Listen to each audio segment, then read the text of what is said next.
तो आइए हम बात करते हैं जनरेशन। तो कंप्यूटर की जो जनरेशन है वो पहली जनरेशन है, उसका जो काल माना जाता है, उसका जो टाइम पीरियड माना जाता है, इसका जो टाइम पीरियड माना जाता है 1942 से लेकर के 1955 तक माना जाता है। ये टाइम पीरियड कई बुकों में अलग अलग मिल सकता है, तो इसका अप्रॉक्सीमेट अपन को याद रखना है और इसके कंफ्यूजन में ज़्यादा नहीं पढ़ना है और ना ही ज़्यादा पूछा जाता है। सबसे इम्पोर्टेंट जो चीज़ है वो फर्स्ट जनरेशन में है वैक्यूम ट्यूब का आविष्कार, यानी वैक्यूम ट्यूब का उपयोग।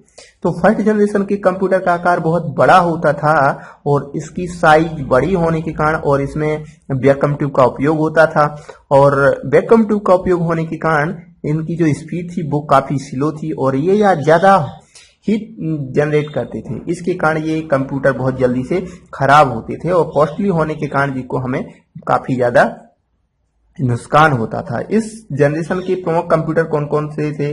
ENIAC, जो कि मैंने पहले बताया, तो ये पहला कंप्यूटर था ENIAC था, और इसके बाद EDVAC था और UNIVAC था। तो ये कंप्यूटर प्रथम जनरेशन के प्रथम प्रमुख कंप्यूटर थे और इसमें 01 का उपयोग होता था इन कंप्यूटरों में, यानी बाइनरी लैंग्वेज का उपयोग होता था। इसके बाद हम बात करते हैं सेकेंड जनरेशन, और सेकेंड जनरेशन का जो टाइम पीरियड है वो इसी के आगे यानी 55 से लेकर के और 64 तक था, यानी 64 तक था। और इसमें मुख्य रूप से ट्रांजिस्टर का उपयोग किया जाता था। ट्रांजिस्टर का उपयोग होने के कारण इसका आकार वैक्यूम ट्यूब की अपेक्षा इसका आकार छोटा होता था ट्रांजिस्टर का, जिसके कारण कंप्यूटर का आकार छोटा हो गया, इसकी स्पीड फास्ट हो गई, और स्पीड फास्ट होने के साथ साथ ये कम हीट उत्पन्न करते थे, इसके कारण ये खराब भी कम होते थे। तो ये फर्स्ट जनरेशन की तुलना में सेकेंड जनरेशन के कंप्यूटर बेटर थे। और इसमें इस जनरेशन में जो प्रमुख कंप्यूटर थे वो IBM था, क्योंकि IBM का आविष्कार हो चुका है, IBM यानी इंटरनेशनल बिजनेस मशीन, और UNIVAC था, PDP-8 था। इस जनरेशन के प्रमुख कंप्यूटर थे।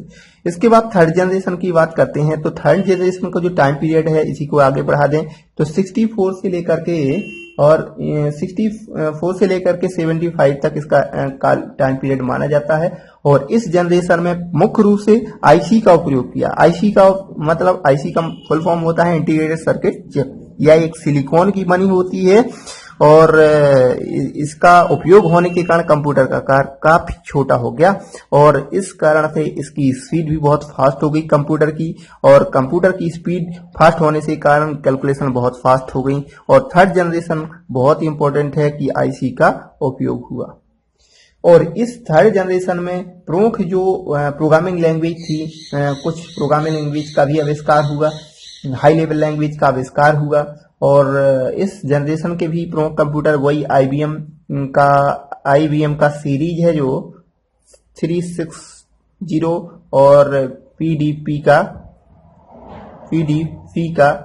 11 सीरीज इस जनरेशन की प्रमुख कंप्यूटर थे। इसके बाद फोर्थ जनरेशन की बात करते हैं। फोर्थ जनरेशन में VLSI का उपयोग किया, यानी VLSI क्या है? Very large small integration. इसका मतलब है कि जब IC पर बहुत सारा भार पड़ता था, इसे कंप्यूटर पे इकट्ठा लोड पड़ता था, तो कंप्यूटर की जो स्पीड है इसकी अपेक्षाकृत स्लो होती थी, और इसकी कार्य को हमने डिवाइडेशन किया और VLSI यानी वेरी लार्ज स्मॉल इंटीग्रेशन, यानी छोटे छोटे कार्यों में हमने को डिवाइड कर दिया कार्य को, इसलिए कंप्यूटर की स्पीड बहुत फास्ट हो गई और ऊष्मा भी कम उत्पन्न करते थे और खराब भी कम होते थे ये कंप्यूटर फोर्थ जनरेशन के। तो फोर्थ जनरेशन के काफी महत्वपूर्ण हुआ। और सबसे इम्पोर्टेंट है तो फोर्थ जनरेशन में काफी अधिक प्रोग्रामिंग लैंग्वेज जो का आविष्कार हुआ। इस जनरेशन में फॉक्सट्रो, DBMS, ओरेकल, SQL जैसी बहुत महत्वपूर्ण प्रोग्रामिंग लैंग्वेज का आविष्कार हुआ। और सबसे और इम्पोर्टेंट है GUI इंटरफेस हमें प्राप्त किया गया, और इसमें C लैंग्वेज का भी उपयोग किया गया और पर्सनल कंप्यूटरों के लिए। इस प्रकार से फोर्थ जनरेशन में कंप्यूटर का आकार काफी छोटा हो गया था और बहुत अच्छे काम किए जाने लगे थे। इसके बाद बात करते हैं हम फिफ्थ जनरेशन। फिफ्थ जनरेशन का में क्या था? फोर्थ जनरेशन के बाद फिफ्थ जनरेशन का जो टाइम पीरियड था वो 1990 के बाद का माना जाता है। इसका टाइम पीरियड 75 से लेकर के 90 तक माना जाता है। इसमें इस अल्ट्रा लार्ज स्मॉल इंटीग्रेशन का उपयोग किया गया, यूएलएसआई का उपयोग किया गया, अल्ट्रा लार्ज स्मॉल इंटीग्रेशन।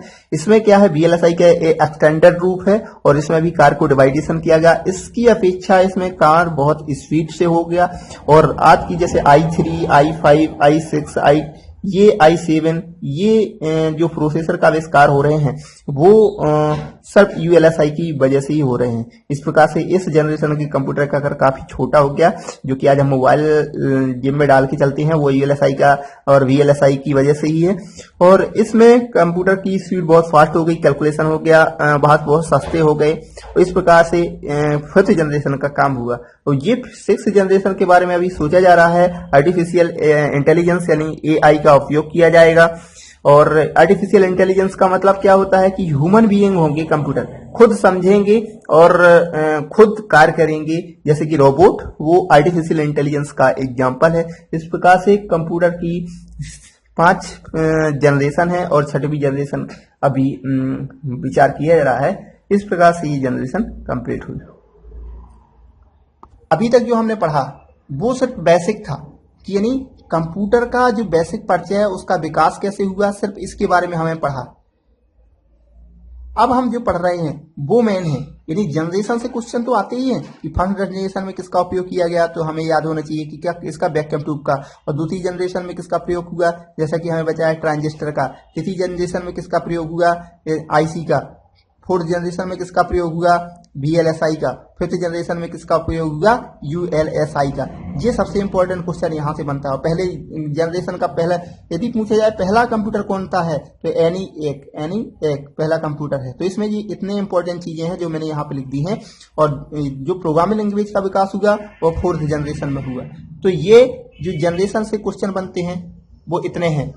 इसके बाद हम बात करते हैं, सबसे इंपॉर्टेंट टॉपिक है कंप्यूटर सिस्टम कॉन्सेप्ट।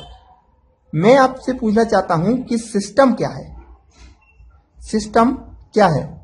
सिस्टम, पहले तो हमें सिस्टम की मीनिंग पता होनी चाहिए कि सिस्टम है क्या।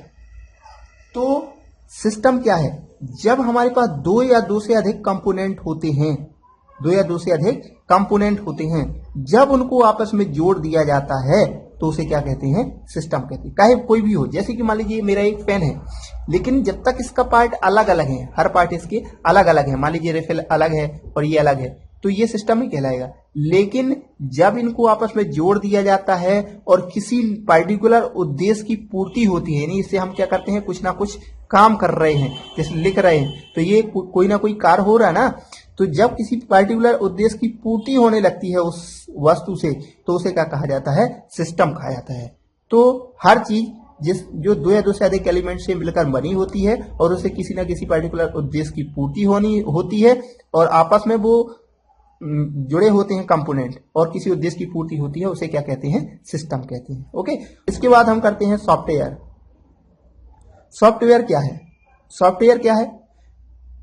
सॉफ्टवेयर कंप्यूटर के वे प्रोग्राम होते हैं। सॉफ्टवेयर कंप्यूटर के वे प्रोग्राम होते हैं जिन्हें हम टच नहीं कर सकते, यानी हम उन्हें छू नहीं सकते, उन्हें क्या कहते हैं हम, सॉफ्टवेयर। कंप्यूटर के वे प्रोग्राम जिन्हें हम छू नहीं सकते वे सॉफ्टवेयर कहलाते हैं। ओके, सीधी सी परिभाषा है। इसके बाद है हार्डवेयर। हार्डवेयर क्या है? वे कंप्यूटर के वे भाग, कंप्यूटर के वे डिवाइस, कंप्यूटर के वे भाग या वे डिवाइस जिन्हें हम देख सकते हैं तथा टच भी कर सकते हैं, वे हार्डवेयर कहलाते हैं। जैसे कि माउस है, कीबोर्ड है, इनको हम टच कर सकते हैं और देख भी सकते हैं, तो इन्हें क्या कहते हैं, हार्डवेयर कहते हैं। ओके, इसके बाद एक और नया शब्द आता है प्रीफेरल डिवाइस। प्रीफेरल डिवाइस क्या है? प्रीफेरल डिवाइस वे डिवाइस होते हैं, हार्डवेयर पढ़ लिए, हार्डवेयर के अंदर ये डिवाइस आ गई, लेकिन प्रीफेरल डिवाइस कौन सी है?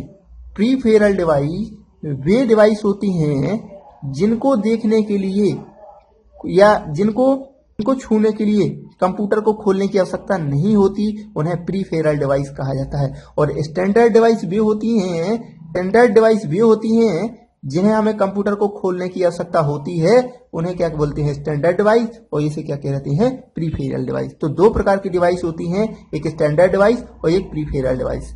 ओके, तो प्रीफेरल डिवाइस क्या होती हैं, जिसके लिए हमें कंप्यूटर को खोलने की आवश्यकता नहीं है, और स्टैंडर्ड डिवाइस क्या होती हैं, जिनके लिए हमें कंप्यूटर को खोलने की आवश्यकता होती है। इसके बाद एक और नया शब्द आता है फ्रेमवेयर। फ्रेमवेयर क्या होते हैं, फ्रेमवेयर जब कंप्यूटर में जब किसी सॉफ्टवेयर को हार्डवेयर में डाल जाता है, हार्डवेयर में डाला जाता है, जैसे कि सपोज दैट कोई प्रोग्राम है, हमारा सिस्टम है, और उसमें हमने एमएस ऑफिस डाल दिया, तो ये जो प्रोसेस हुई, यानी कंप्यूटर को में जब हम किसी सॉफ्टवेयर को इंस्टॉल कर देते हैं तो उसे क्या कहा जाता है, फ्रेमवेयर कहा जाता है। नहीं, हार्डवेयर में सॉफ्टवेयर को डालना फ्रेमवेयर कहलाता है। ओके, स्कैनवेयर क्या कहलाता है, स्कैनवेयर कंप्यूटर के वे डिवाइस होते हैं, स्कैनवेयर क्या कहलाते हैं, स्कैनवेयर कंप्यूटर के वे डिवाइस होते हैं जिनके द्वारा पहचाना जा सकता है, उन्हें स्कैनवेयर डिवाइस कहा जाता है। जैसे कि माउस और कीबोर्ड क्या है, स्कैनवेयर डिवाइस है। यूजर क्या होते हैं, यूजर तो सभी लोग जानते हैं, जो कंप्यूटर को चलाते हैं उन्हें यूजर कहा जाता है। तो पहला है अगर सॉफ्टवेयर, दूसरा हार्डवेयर, तीसरा फ्रेमवेयर, और चौथा स्कैनवेयर, और पांचवा यूजर। ये क्या कहलाते हैं, computer system concept. Hardware, software, firmware, स्कैनवेयर, यूजर, ये कंप्यूटर सिस्टम कॉन्सेप्ट कहलाता है।